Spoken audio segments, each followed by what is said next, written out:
The four-star general stood outside my apartment door in full winter sunlight, his white hair glowing like silver fire beneath the brim of his Marine Corps cap. At first, I honestly thought he had the wrong address. Men like him didn't show up at places like mine. Not at a tired apartment complex outside Camp Lejeune, where the paint peeled off the railings and the elevator smelled like cigarette smoke and bleach. But then he looked directly at me and saluted. Not casually, not politely, formally. The kind of salute Marines remember for the rest of their lives. My neighbors stopped talking. An elderly woman carrying groceries froze halfway to her door. The general lowered his hand slowly and asked in a quiet voice, "Staff Sergeant Claire Bennett?" "Yes, sir." His eyes drifted toward the small wooden box in my hand. "The watch," he said softly.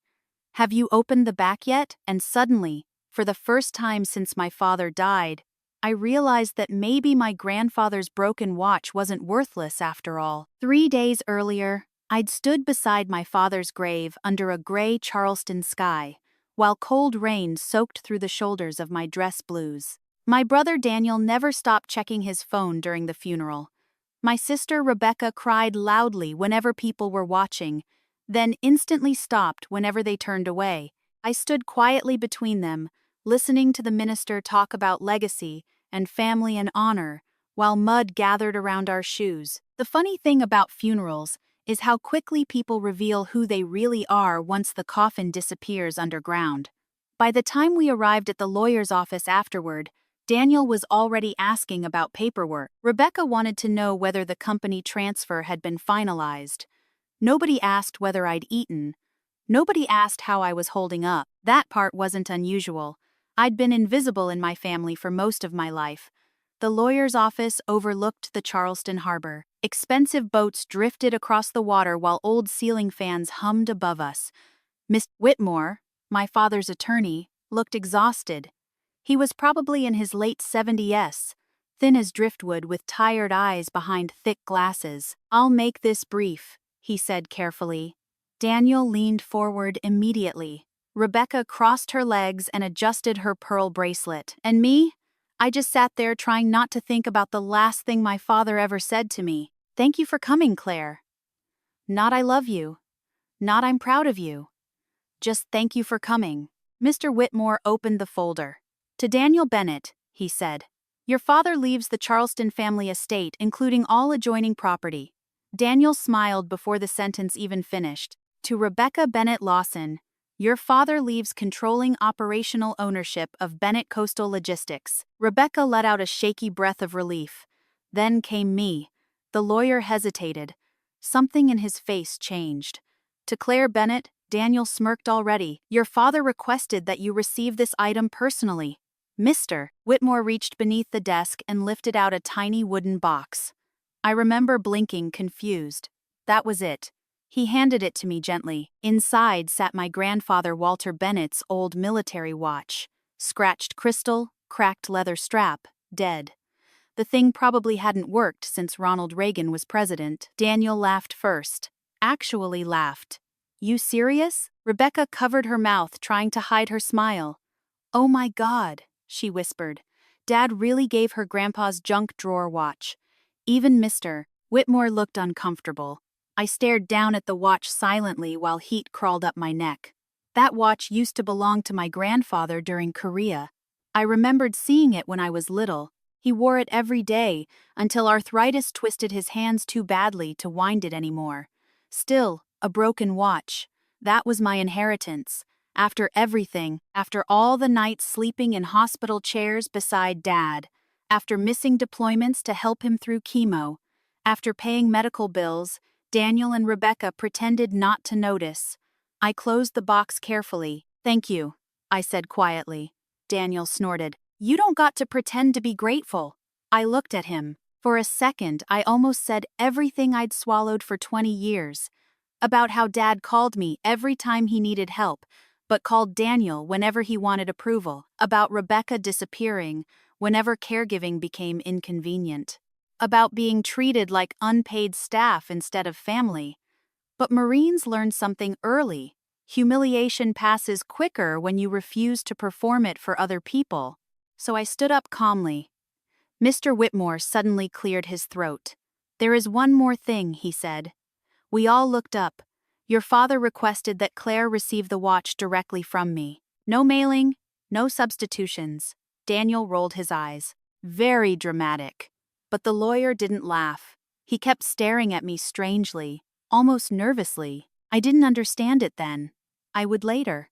That evening, I drove back to North Carolina alone, through 4 hours of coastal rain.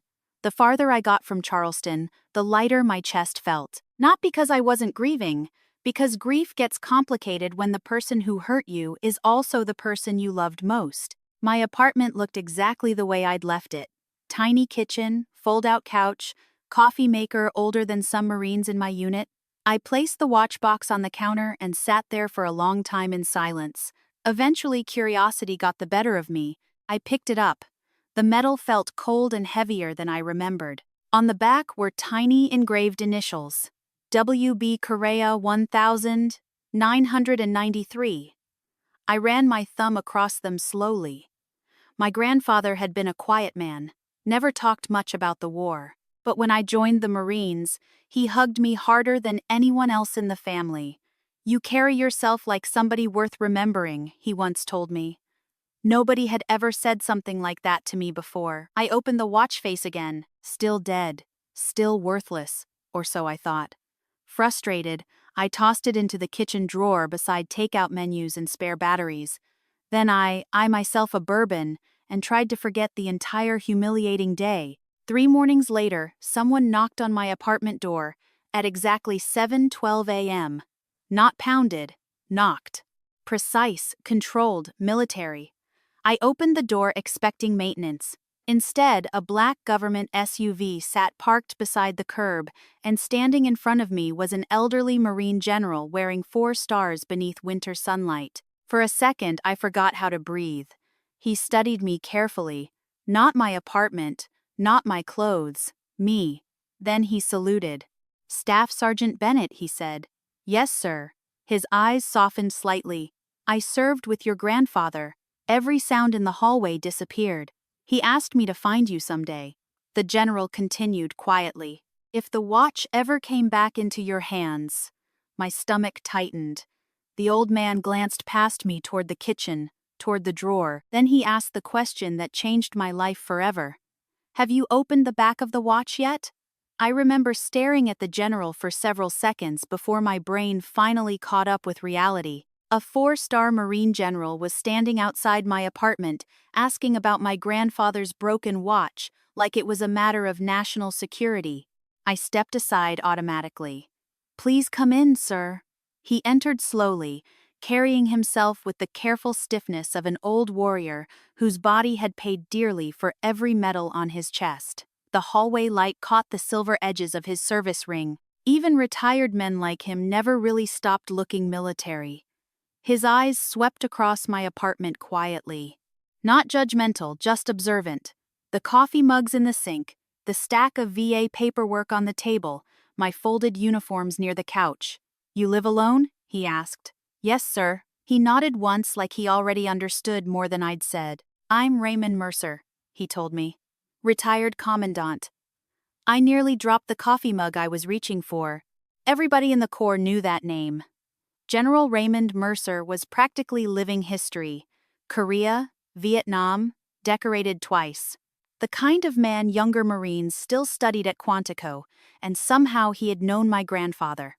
I opened the kitchen drawer slowly and removed the watch box. General Mercer stared at it with an expression I couldn't quite read. Not nostalgia, something heavier. "Regret, maybe. You haven't opened the back yet," he said quietly. "No, sir. I didn't know it opened." A faint smile touched his face. Walter always did enjoy secrets. He held out his hand. "May I?" I passed him the watch carefully. His old fingers moved across the metal with surprising precision until he pressed the edge near the winding dial. A soft click echoed through the kitchen. The back panel popped open. I felt my pulse jump. Hidden inside was a tiny folded strip of yellow paper, no thicker than a cigarette. My grandfather had hidden something inside this watch for over 70 years. General Mercer handed it to me. You should open it. The paper was brittle with age. Inside, written in faded blue ink, were three things: a set of coordinates, a safety deposit box number, and a single handwritten sentence. For the one who understands service. I looked up slowly. What is this? The general removed his cap. For the first time, he suddenly looked very old. Your grandfather saved my life in Korea, he said. Then he sat down at my tiny kitchen table and changed everything I thought I knew about my family. Outside rain tapped softly against the apartment windows, while General Mercer spoke in the calm voice of a man who had spent decades carrying painful memories carefully. December 1952, he began. North Korea, coldest winter I ever lived through. He stared down at the watch. I was 19 years old, and stupid enough to think war made boys into heroes. I stayed quiet. Older people don't usually want interruption when they finally decide to tell the truth. Your grandfather was my platoon sergeant, he continued. Walter Bennett. A faint smile appeared. Meanest man I ever respected. I laughed softly before I could stop myself. That sounded exactly right. He kept us alive, Mercer said. That was his gift. Didn't matter if men liked him. He brought them home. The general explained that during a classified reconnaissance mission near the Chosin Reservoir, their unit walked into an ambush. Several Marines died immediately. Mercer himself took shrapnel in his leg. Enemy soldiers closed in fast. He could have left me, the general admitted quietly. Nobody would have blamed him. But Walter Bennett carried him across nearly 2 miles of frozen terrain under enemy fire. By the time rescue arrived, my grandfather had severe frostbite in both hands, permanent damage. That was why his fingers shook when I knew him. I swallowed hard. Nobody in my family had ever told me any of this. General Mercer looked directly at me. Your grandfather never talked about it because the mission remained classified for years. By the time records cleared, he didn't care about medals anymore. What about my father? I asked. Did he know? Mercer hesitated. Yes. Something tightened inside my chest. All these years. Yes. I leaned back slowly, trying to absorb the strange ache building in my stomach. My father knew his own father had saved a future commandant of the Marine Corps, and he never told me, never told anyone. Why? Almost as if reading my thoughts, Mercer answered carefully. Your father admired Walter deeply, but I think he also spent his life feeling smaller than him. That landed harder than I expected. Because suddenly my father made more sense. The obsession with status, money, control, always proving himself, like a man trying to outrun a shadow. Mercer nodded toward the paper in my hand. Your grandfather created that deposit box decades ago. He told me only one of his grandchildren would ever deserve to open it. I almost laughed. Definitely not my brother. The general smiled faintly. No, I suspect Walter figured that out early. 2 hours later, we drove to a small veterans-owned bank outside Jacksonville. The building looked ordinary. Brick walls, American flag, coffee station near the entrance. But the elderly manager nearly fainted when he saw General Mercer walk inside. Sir, he whispered. Mercer simply nodded toward me. She's the Bennett. The manager's entire expression changed, like he'd been waiting years for this moment. He escorted us into a private vault room downstairs. My hands shook slightly while I entered the box number from the paper. The metal drawer slid open with a soft, mechanical sound. Inside sat several sealed envelopes, military documents, old photographs, and stock certificates. A lot of stock certificates. I frowned. What is this? Mercer picked one up. Your grandfather quietly bought company shares for decades. I stared at him. Bennett Coastal Logistics. Yes. My heartbeat slowed into something cold and careful. How much? The general handed me the papers silently. I scanned the numbers twice because my brain refused to accept them. 51% controlling ownership. I looked up sharply. That's impossible. No, Mercer said softly. It's intentional. I suddenly understood why my father never changed the will before he died. Because legally, He never fully controlled the company in the first place. My grandfather did. And now I did. I sat down heavily in the small leather chair nearby. For several seconds, nobody spoke. Then I noticed one final envelope resting beneath the others. My name was written across the front in my grandfather's handwriting. Claire. My throat tightened instantly. I opened it carefully. Inside was a short handwritten letter. No greeting, no explanation, just one sentence. If your family forgot what honor means, remind them. I read it 3 times, silently. Then I looked at General Mercer. What exactly did my grandfather expect me to do with all this? The old general leaned back slowly. Rain rattled faintly against the vault ceiling above us, and then he gave me an answer that would change the course of my life. That, he said, quietly depends on whether you want revenge or justice. I didn't answer General Mercer right away, because the truth was, I didn't know. Revenge and justice can feel almost identical when you've spent years swallowing humiliation, one polite smile at a time, especially when it comes from your own family. The rain had stopped by the time we left the bank, but the sky over Jacksonville still looked heavy and gray. General Mercer drove slowly through town while I sat beside him, clutching the envelope from my grandfather like it might disappear if I loosened my grip. 51% ownership. The numbers still didn't feel real. Neither did the fact that my entire family had laughed at me 3 days earlier. I stared out the passenger window quietly. You knew all this before the funeral, I finally asked. Mercer nodded once. Walter contacted me 6 months before he passed. And my father? He knew parts of it. Parts. The general exhaled slowly. Your father knew Walter still held significant shares in the company, but he never believed Walter would transfer control outside the direct inheritance structure. I frowned, meaning he assumed Daniel would eventually receive everything. That sounded exactly like my father, not because he hated me, at least not entirely, but because Daniel fit the picture he wanted the world to see. Successful son, expensive suits, country club memberships, perfect Charleston businessman. Meanwhile, I was 38 years old, divorced, living near a military base in a second-floor apartment with a leaking bathroom faucet. Not exactly the Bennett family success story. Mercer glanced at me carefully. You remind me of your grandfather. I gave a tired smile. That's probably the nicest thing anybody said to me all week. No, he said quietly.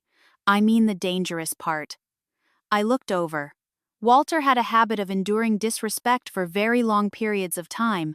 Then one day people realized they had misunderstood him completely. That stayed with me because deep down I knew exactly what he meant. The first call came the next morning. Daniel. I stared at the phone vibrating on my kitchen counter before answering. What? You want to explain why corporate attorneys are calling me at 7, 0 inches the damn morning? Straight to anger? No, hello. No, how are you doing after Dad died? Just outrage. I sipped coffee calmly. I'm not sure what you mean. Don't play stupid, Claire. His breathing sounded sharp and fast. They're saying there are controlling shares under your name. I stayed silent. That silence told him everything. Oh my God, he muttered. You actually knew. Knew what? That old man planned this. Old man? Not Grandpa. Interesting. Daniel lowered his voice. How much do you have? Enough. That's not an answer. It's the only one you're getting, he exploded. You manipulated Dad while he was dying. I actually laughed then. Not loudly. Just once. A tired laugh from someplace deep in my chest. Manipulated him? I repeated softly. Daniel. I was the one cleaning his vomit at 3, 0 inches the morning while you were golfing. Silence. Then. You always do this. Do what? Act morally superior because you joined the Marines. That one stung more than I expected, because he genuinely believed it. In his mind, my service wasn't sacrifice. It was judgment against him. I never wanted superiority, I said quietly. I wanted respect. Daniel went silent for several seconds. Then he asked the question I think had terrified him since childhood. What are you going to do now? I looked at my grandfather's watch sitting beside the coffee maker. Still broken, Still stopped at the exact same time. I haven't decided yet. Then I hung up. By afternoon, Rebecca called crying. Real tears this time. Not the polished social tears from the funeral. Claire, she whispered, please tell me you're not trying to destroy us. I closed my eyes. Destroy us? Funny choice of words. As if I hadn't spent years being slowly destroyed myself. I'm not trying to destroy anyone, I told her. Then why didn't you say something? Because I found out yesterday. She sounded genuinely shaken. There are rumors all over the company already. What kind of rumors? That Dad hid ownership structures, that the company finances are unstable. Investors are asking questions. That caught my attention immediately.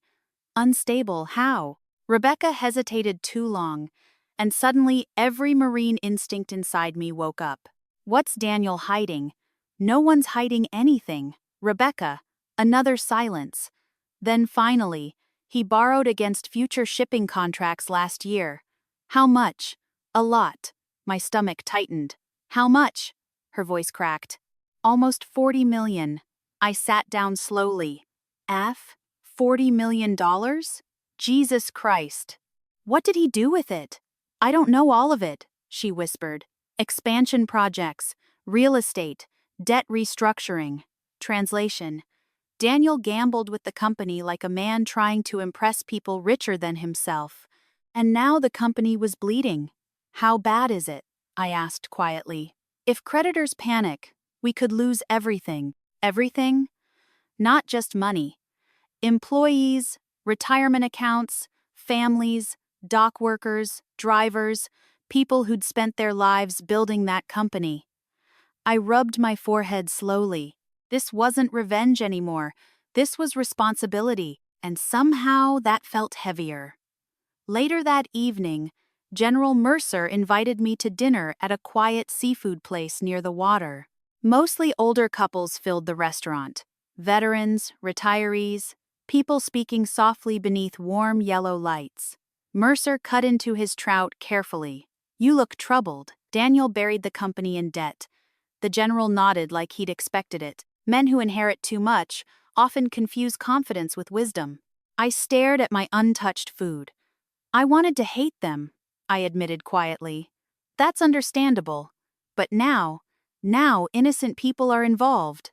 I nodded slowly. The waitress refilled our tea glasses while silence settled between us. Finally, Mercer leaned back.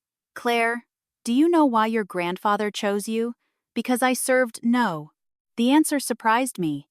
Because you understand duty after the applause disappears. I looked at him carefully. Your brother loves power. Your sister loves comfort. But you, he tapped the table lightly. You stay when things become painful. For some reason that nearly broke me. Because all my life staying had felt like failure. Staying to care for Dad. Staying loyal during my marriage while my husband drifted away. Staying in difficult assignments other Marines avoided. But maybe staying mattered. Maybe somebody had noticed. Mercer reached into his coat pocket and slid a newspaper clipping across the table. I frowned. It was an article draft. Headline: Forgotten Korean War Hero Saved Future Marine Commandant. Below it sat an old photograph of my grandfather beside a much younger Raymond Mercer. I looked up slowly. You're releasing this? Yes. Why now? The general's expression turned hard in a way that reminded me he had once commanded entire wars. Because your family built their reputation on money, he said quietly. Then he looked directly into my eyes, and it's time they remembered whose blood built it first. The article hit 3 days later.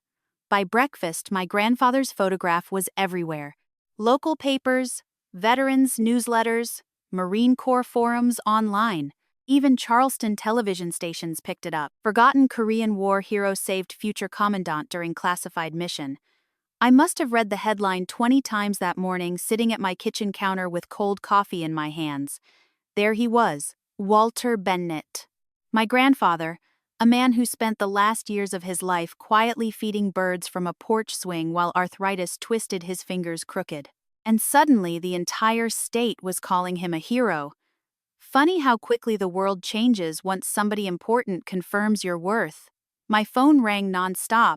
Reporters, extended relatives I hadn't heard from in years, old Marines. One retired sergeant from Ohio cried while thanking me for my grandfather's service. Meanwhile, Daniel left me 6 voicemails in under 2 hours. None of them pleasant. The last one was simple: "You need to get down here now." The Bennett Coastal Logistics headquarters stood near the Charleston port in a polished glass building my grandfather probably would have hated. Too shiny, too expensive, too proud of itself.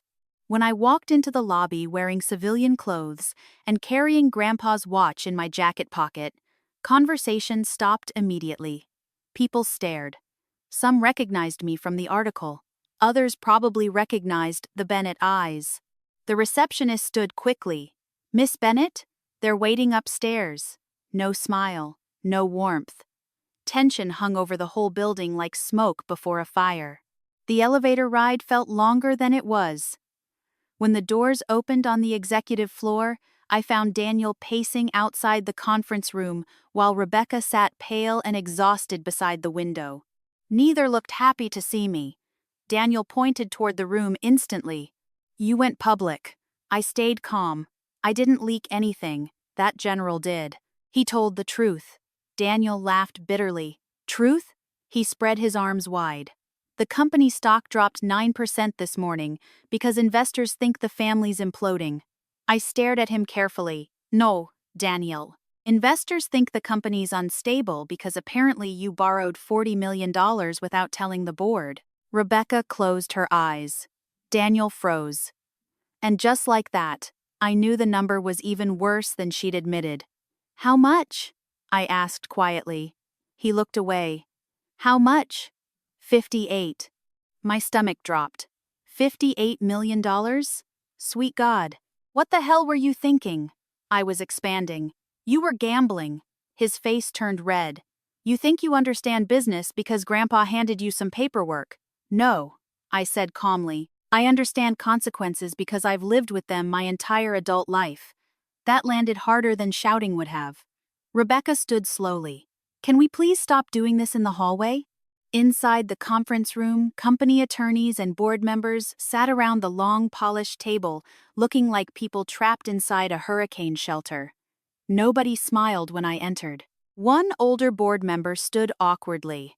Miss Bennett. Interesting. Not Claire, not Kiddo, not Daniel's little sister. Suddenly, I was Miss Bennett. Amazing what majority ownership does to people's manners. The company attorney adjusted his glasses nervously. "We've confirmed the transfer documents are legally binding." Daniel slammed both hands on the table. "This is insane." "No," said another board member quietly. "What's insane is discovering half the company debt wasn't disclosed properly." The room turned toward Daniel again. Sweat glistened near his collar now. For the first time since childhood, my older brother looked scared. Not angry, scared. And honestly, part of me enjoyed it. That's the ugly thing nobody tells you about family betrayal. When justice finally arrives, it rarely feels noble at first. It feels satisfying. The emergency meeting lasted nearly 4 hours. I learned more about the company that afternoon than my father had told me in 38 years. Shipping contracts, port negotiations, insurance exposure, debt structures, and buried beneath all of it, Daniel's desperation. He'd been trying to transform Bennett Coastal Logistics into something bigger and flashier for years. Luxury offices, aggressive expansions, risky investments. He wanted the company mentioned alongside billion-dollar corporations. But old family businesses aren't built on ego. They're built on survival. My grandfather understood that. Daniel didn't. At one point, he finally snapped. "You always thought you were better than us." The room went silent. I looked at him carefully. "When? What? When did I act better than you?" "You walk around like some martyr," I almost answered angrily. Instead, I took a breath. I spent 2 years driving back and forth to Charleston every weekend while Dad was sick. Nobody moved. I cleaned him after accidents. I sat through chemo. I handled his medications because he kept forgetting them. My voice stayed calm somehow. Where were you? Daniel stared at the table. Rebecca wiped tears quietly, and suddenly decades of family pretending cracked open right there in that conference room. My sister whispered first. I couldn't handle seeing him like that. I nodded slowly. At least that was honest. But Daniel just shook his head bitterly. He never needed me the way he needed you. That one surprised me. I looked at him. For a second, he didn't look like a wealthy executive. He looked like an exhausted little boy. You were always his favorite, he muttered. I actually blinked. Favorite? Me? The child he barely praised? The daughter he handed a broken watch? But then I remembered something General Mercer said. Your father spent his life feeling smaller than Walter. Maybe Daniel inherited the same sickness, always competing against ghosts. By evening, the board members stepped outside to consult privately with attorneys. Only the three of us remained in the room. The Charleston harbor glowed orange beneath sunset outside the windows. Rebecca spoke softly. What happens now? I looked at both of them carefully. Truthfully, I didn't know. I had enough power now to destroy Daniel publicly. The financial misconduct alone could trigger investigations. Prison maybe, humiliation, ruined reputation. Part of me wanted it. After all the years of disrespect, didn't he deserve it? But then another thought appeared. What about the employees? The dock workers nearing retirement, the office staff with mortgages, families depending on this company surviving. Revenge spreads damage wider than people expect. I rubbed my forehead slowly. General Mercer's words echoed again. Justice and revenge stop looking different after a while. The conference room door opened. The lead attorney stepped back inside. His expression was careful. The board is requesting immediate leadership restructuring. Daniel stood sharply. You can't remove me, the attorney swallowed. Then he looked directly at me. Actually, Miss Bennett can. Every eye in the room turned toward me, and in that moment I realized my grandfather hadn't just handed me power. He'd handed me a choice about the kind of person I wanted to become. I didn't remove Daniel that night. Not immediately.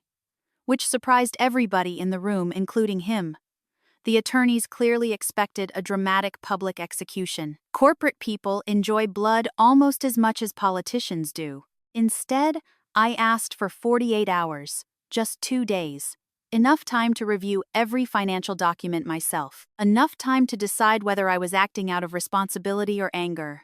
Daniel looked suspicious walking out of the building beside me afterward, like a man waiting for the trap to spring. Charleston air hung thick and warm despite the late hour. Harbor lights shimmered across the water, while tourists wandered nearby laughing beneath restaurant patios.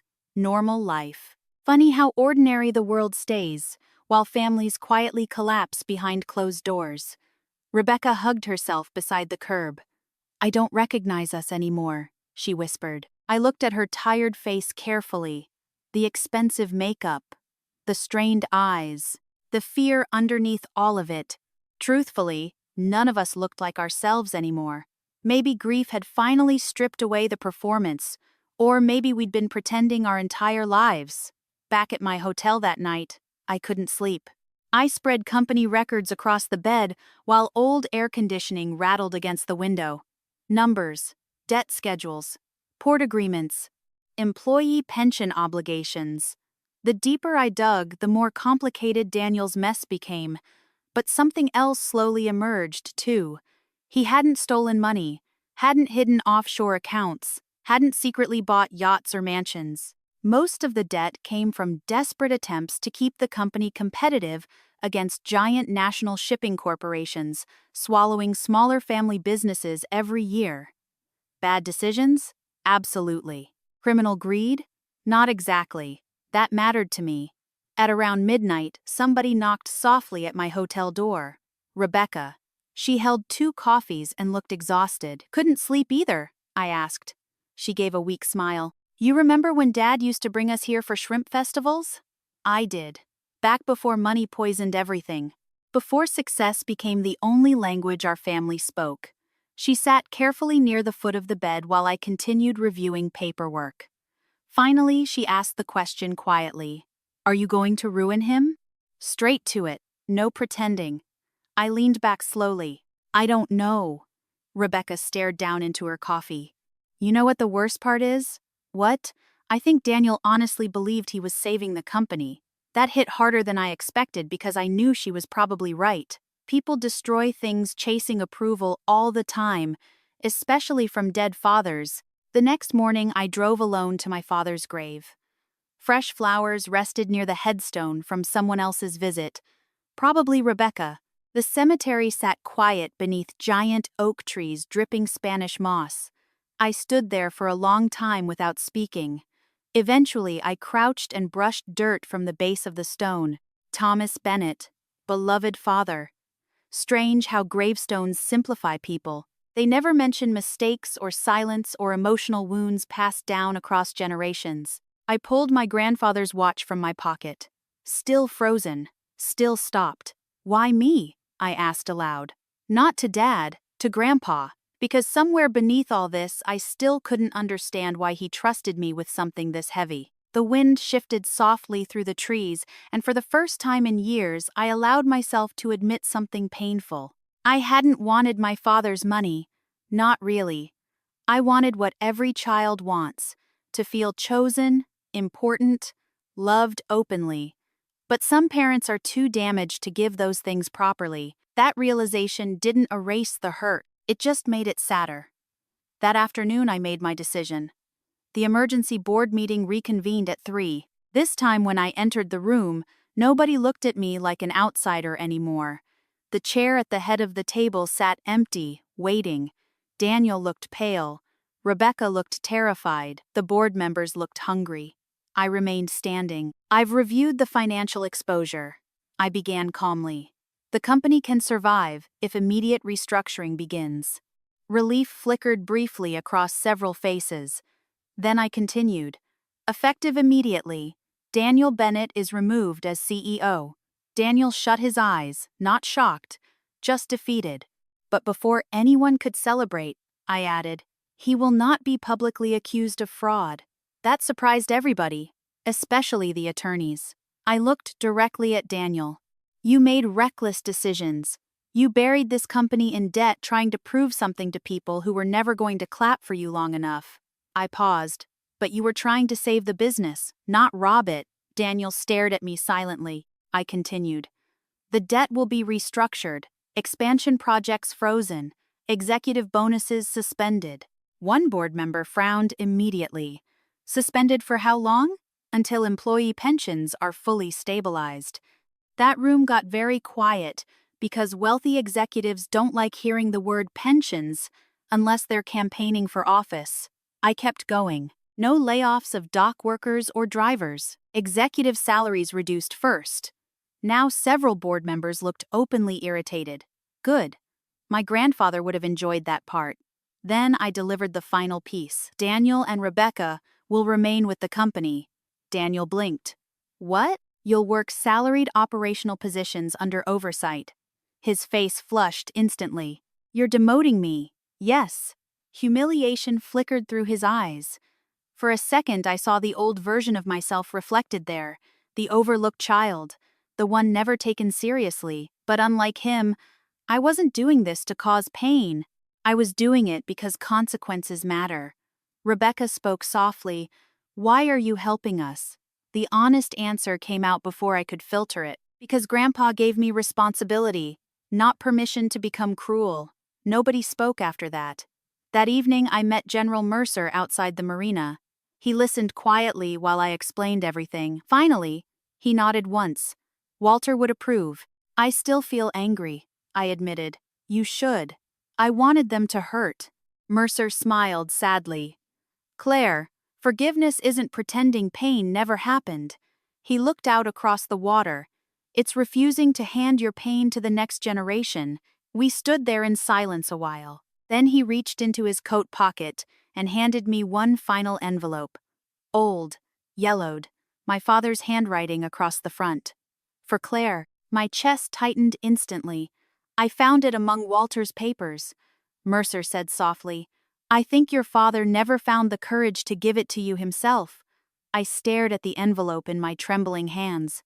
And suddenly, after all the fighting, after all the anger, I realized the one thing I still wanted most was not revenge.